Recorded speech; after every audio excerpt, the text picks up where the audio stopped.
Всем привет, я Марина и с вами Школа Сакрамел. В этом видео покажу и расскажу, как выполнять выравнивание базы и покрытие гель-лаком пошагово. Все подробно, от А до Я. Вы точно сможете! Поехали! Для того, чтобы выполнить качественное покрытие без затеков, необходимо правильно подготовить ногтевую пластину. Выполним чистый маникюр.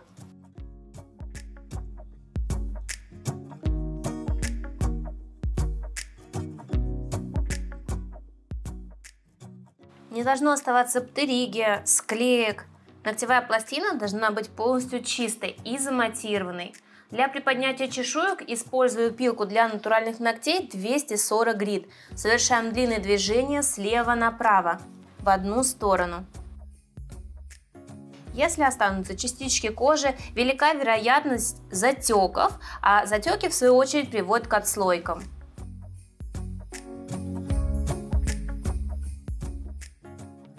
Подписывайтесь в социальных сетях, там вас ждет еще больше полезной информации.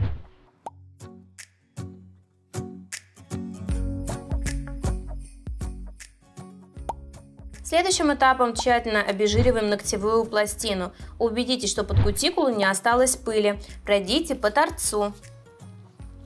Салфеткой с обезжиривателем стараюсь не попадать на кожу клиента, чтобы она не иссушалась. Следующим этапом необходимо нанести адгезивные препараты, которые улучшают сцепку. Если ногти у клиента влажные, наносим дегидратор. Если сухие, то только праймер. Также его называют Бондекс, Ультрабонд. В каждой компании по-разному, но смысл один. После нанесения остается липкая поверхность, благодаря которой будет лучше сцепка. Праймер наносим, не касаясь кожи, в 3 движения, не наслаивая каждое следующее движение на предыдущее. При избытке праймера могут появиться отслойки. Следующим этапом оцениваем натуральные ногти клиента. Плоские они, арочные, насколько сильно гнутся. Сжимаем свободный край. Если ногти сильно гнутся, то в качестве подложки выбираем пластичную базу. Перед нанесением базы на ногти клиента протестируйте ее. Возьмите глянцевую поверхность, специальную полипанель или файлик, наносим средний слой, а также жесткую базу. На ней, как правило, написано Strong, Hard. Отправляем в лампу на просушку. После просушки достаем базу из лампы, с поверхности снимаем липкий слой, даем ей немного остыть, снимаем с подложки и начинаем изгибать. Растягиваем. Первая база абсолютно не рвется. Это говорит о ее пластичности, о том, что она будет хорошо держаться на гибких ногтях, повторяя их изгибы. Вторая база также изгибается. Это говорит о ее армировании. Но при усилиях она ломается. Это не говорит о том, что база плохая. Она подходит для создания архитектуры. Она будет держать длину. Не будет появляться усадка, поэтому мы можем сделать подложку из пластичной базы, а выравнивание, например, выполнять жесткой. Если твердую базу сразу нанести на гибкие подвижные ногти, она может сколоться по свободному краю. Также базы отличаются своей консистенцией. Некоторые жидкие, как водичка. Такими удобно выполнять коррекцию гель-лак. Она удобна для тех мастеров, которые имеют опыт в выравнивании покрытия базы, потому что нужна скорость при работе с таким базовым покрытием. Средние по консистенции или густые базы удобны в работе новичкам. Не будут быстро оттекать на боковые стороны, с ними будет проще работать. Свободный край у моей модели подвижен, поэтому сначала делаем тонкую подложку из прозрачной базы. Опускаю палец вниз, чтобы не было затеков, и первое движение произвожу посередине. После чего поворачиваю палец на бок и очень медленно кончиком кисти прорисовываю периметр кутикулы и боковую стенку. Обязательно при любом покрытии делаем опору мизинцем, которая позволит вашей руке стоять более уверенно. После чего разравниваем поверхность, кладем кисточку лежа и протягиваем на себя. Наша подложка готова, отправляем в лампу на просушку. Такая подложка служит барьером между натуральной ногтевой пластиной и последующим выравниванием, например, кислотной базой, которая может негативно влиять на состояние ногтей. Убедитесь, что базу вы наносите достаточно близко к кутикуле, в стык. Если будет большой отступ, велика вероятность появления отслоек в зоне кутикулы. Если на этом этапе вы видите затек, его необходимо убрать до того, пока клиент поставит руку в лампу.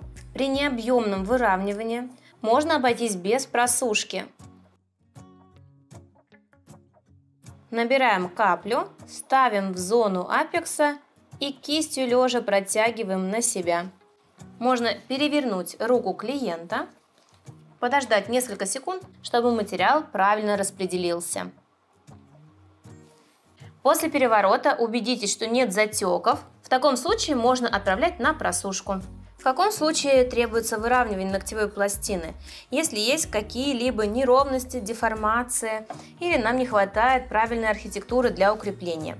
Например, указательный достаточно плоский, растет вниз, поэтому нам необходимо создать объем в зоне кутикулы.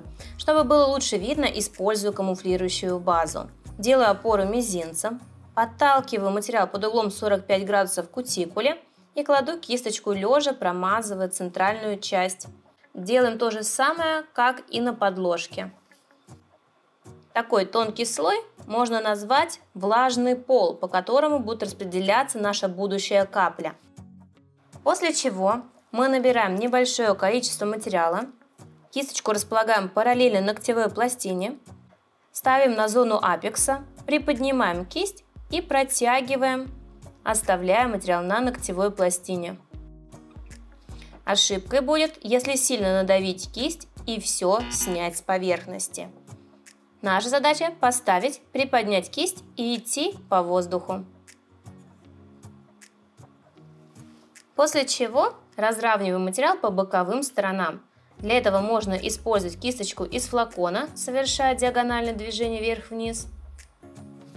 Либо можем использовать тонкую кисть, подводя материал к боковым сторонам.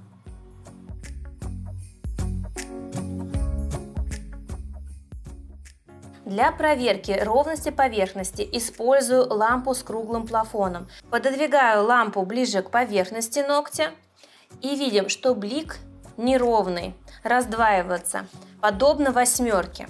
Поэтому переворачиваем руку клиента, немного приподнимаем свободный край и кисточкой делаем правильную архитектуру. Плавный подъем на апекс и после апекса плавный спуск. Переворачиваем. Перед постановкой в лампу оцениваем блик. Если он ровный, без преломлений, то отправляем на просушку. Информируем клиента, что такой толстый объемный слой может выделять тепло во время просушки. Клиент может почувствовать жжение. В таком случае необходимо достать руку из лампы, подождать, пока жжение пройдет, и отправить вновь на досушку. Если вы только учитесь выполнять выравнивание, рекомендую учиться на камуфлирующих базовых покрытиях. Если будут неровности, вы сразу это заметите по пигменту. Он должен быть однородным. Если на поверхности видны кратеры, серые впадины, значит в этом месте недостаточно материала.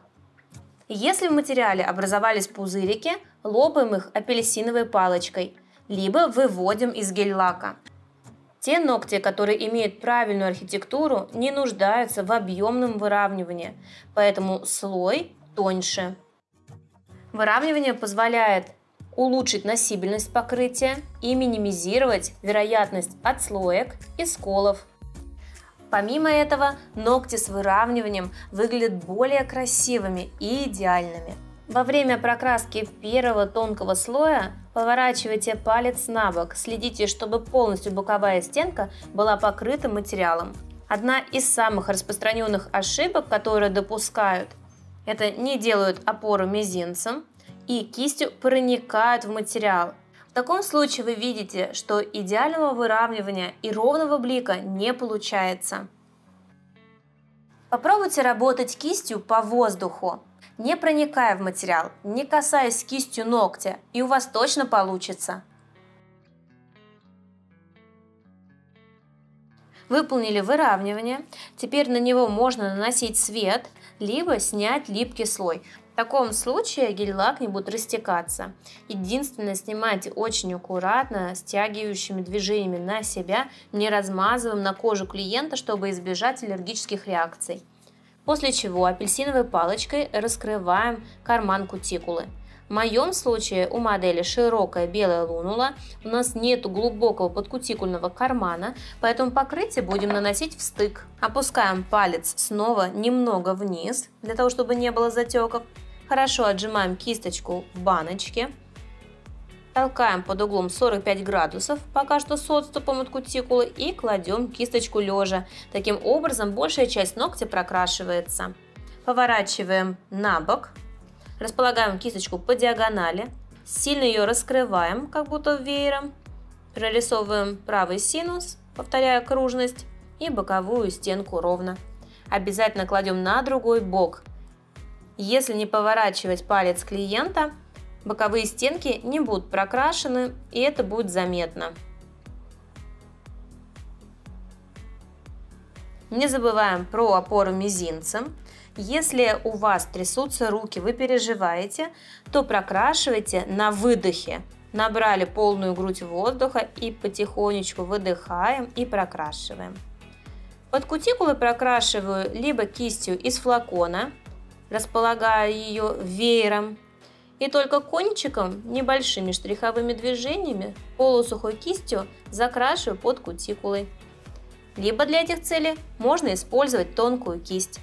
После чего беру остатки материала, подталкиваю их к кутикуле и разравниваю поверхность. Выполняйте длинные движения от кутикул до свободного края. Ошибка, когда делают короткие движения и вся поверхность в неровностях. При этом у меня работают только пальцы. Не тяну всю руку за кистью. Торец мы не запечатываем, поскольку у нас было выравнивание, а также после покрытия топом мы их подпилим для большей четкости. Кутикулу держу постоянно в натянутом состоянии и отпускаю ее только при полете в лампу. Тренировать покрытие гель-лаком вы можете на типсах, выполняя все те же самые движения.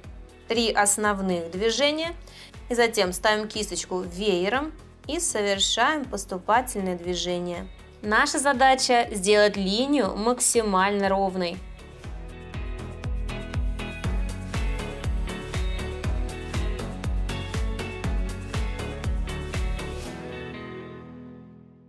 На втором типсе отработайте технику прокраски под кутикулой тонкой кистью. Не забываем про опору мизинцем. Хотите развиваться и знать больше о маникюре? Приглашаю в базу знаний школы Сакрамел. Более 20 видеокурсов по цене одного с получением сертификатов. Они доступны по всему миру. Чтобы присоединиться, переходите по ссылке в описании. И вторая техника покрытия с тонкой кистью.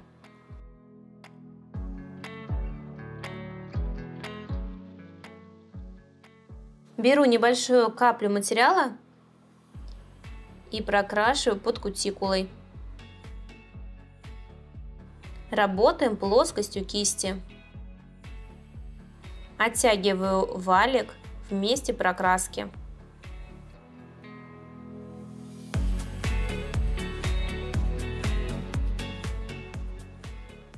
Если в покрытии видите волосинки, пыль обязательно убирайте, так как это влияет на внешний вид.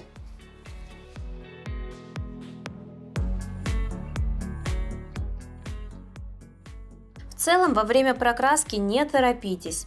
Лучше делать медленно, но качественно, без затеков. А если они все-таки появились, убирайте их апельсиновой палочкой перед постановкой в лампу. У меня на канале множество полезных видео и лайфхаков по маникюру. Обязательно подпишитесь, чтобы не пропустить новые полезные видео. Первым слоем наша задача создать ровную окантовку по периметру кутикулы, а вторым слоем уже наполняем ноготь цветом. В этот раз нет необходимости прокрашивать веером или тонкой кистью под кутикулой, потому что объем материала сам туда затечет по первому прокрашенному слою.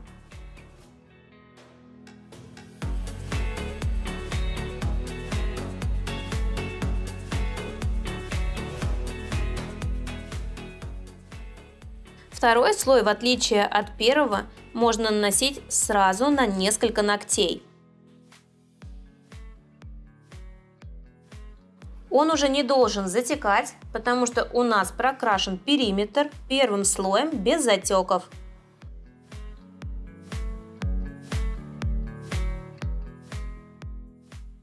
Кладу предыдущий ноготь к себе на руку, чтобы он стоял ровно, и прокрашиваю следующий.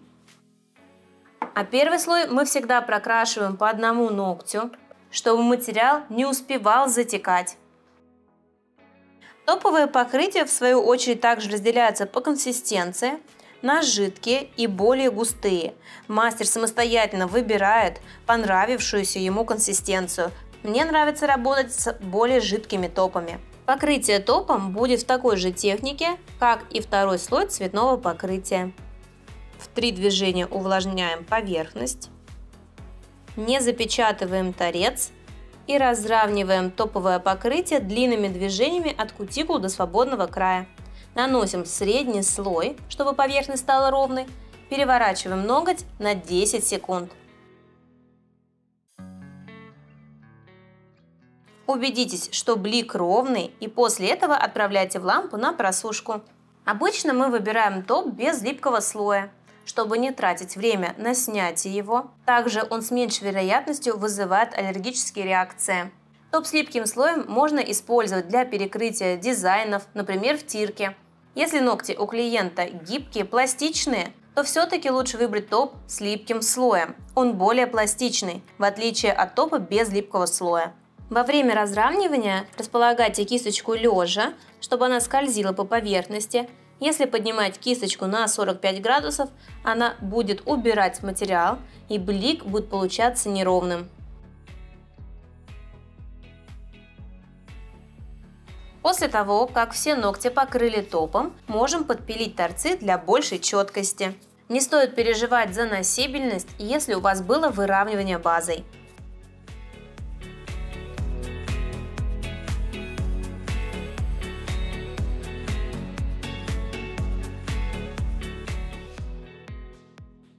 Нравятся такие подробные пошаговые инструкции? Ставьте пальчик вверх, смотрите видео 4 способа покрытия ногтей гель-лаком под кутикулу. Я желаю всем успехов, счастливо, пока-пока!